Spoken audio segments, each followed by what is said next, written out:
Donc, je suis en effet médecin anesthésiste réanimateur et je me suis intéressée très tôt à l'acupuncture au sein de mes études.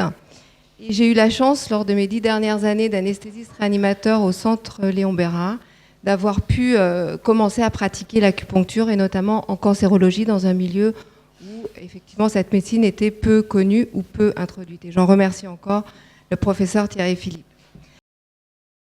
Donc aujourd'hui, cette médecine 3 fois millénaire a toute sa place dans notre arsenal thérapeutique, puisqu'avec un recul de 50 ans de recherche clinique, de recherche scientifique, on peut asseoir des indications tout à fait licites de traitement par acupuncture, notamment en première intention dans certaines douleurs ou en complémentarité avec certaines pathologies chroniques, dont le cancer, et puis en prévention aussi, parce que c'est ici un thème qui vous tient à cœur. Alors quand on parle de médecine traditionnelle chinoise, je fais de la médecine traditionnelle chinoise, qu'est-ce que recouvre ce terme ?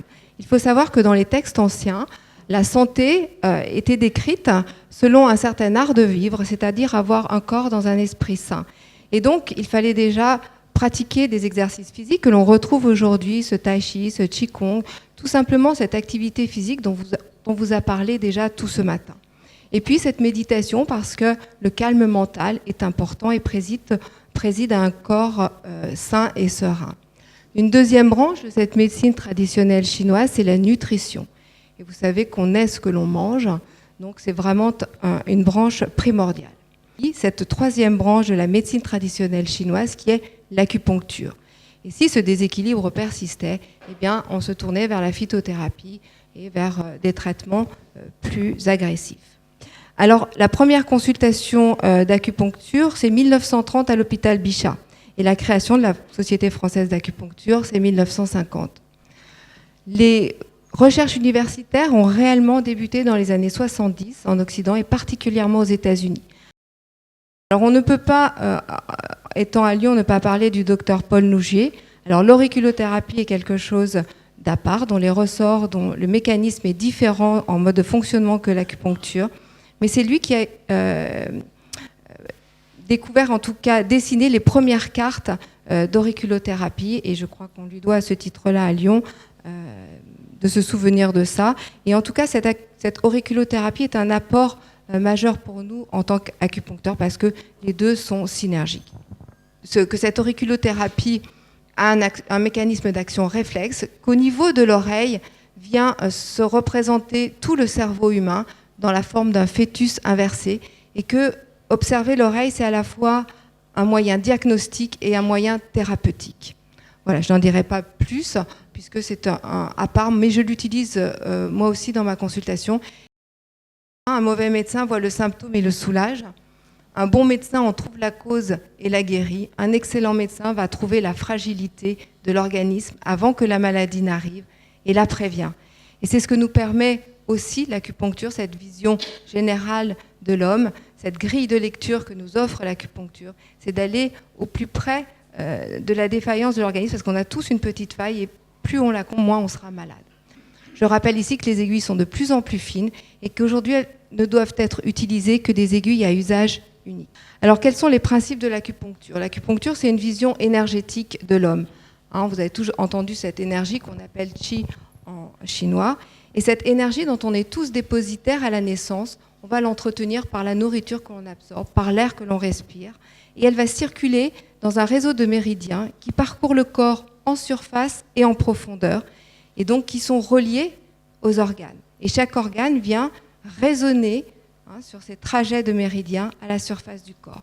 Un point d'acupuncture est un point de moindre résistance, c'est-à-dire qu'il a des caractéristiques physiques, électriques, mais pas une réalité anatomique propre. C'est un puits. C'est un puits où la résistance physique au niveau de la peau chute. Donc il n'y a pas besoin d'y croire pour que ça fonctionne. Il faut surtout un bon système nerveux.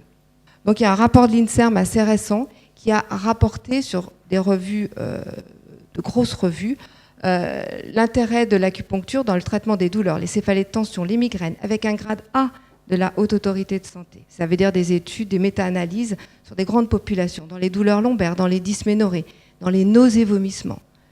Et puis, l'auriculothérapie a bénéficié, elle aussi, d'un rapport d'INSERM avec des indications retenues essentiellement pour l'anxiété aussi et la douleur.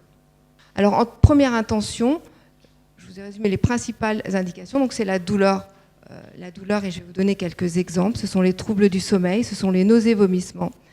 Et ce sont tous les patients qui ont des contre-indications médicamenteuses à qui l'on peut proposer d'être traités par acupuncture.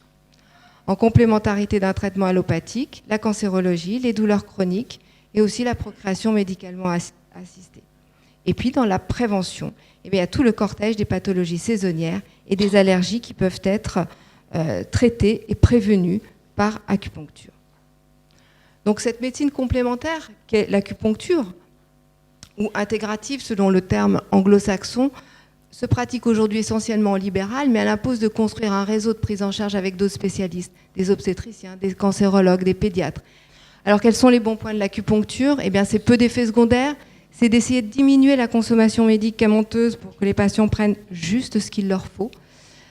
Elle peut être recommandée sur des efficacités prouvées. Il y a toute une littérature, en particulier dans les nausées, vomissements, quelles qu'elles soient, dans les douleurs, en complémentarité d'une prise en charge conventionnelle et bien sûr dans un volant de médecine préventive pour les pathologies saisonnières. Je recommande cet ouvrage qui a été écrit par une de mes amies, Nadia Wolf, qui est à l'origine de ce diplôme d'acupuncture scientifique. Vous y trouverez les références, les points, et c'est intelligemment écrit. Merci de votre attention.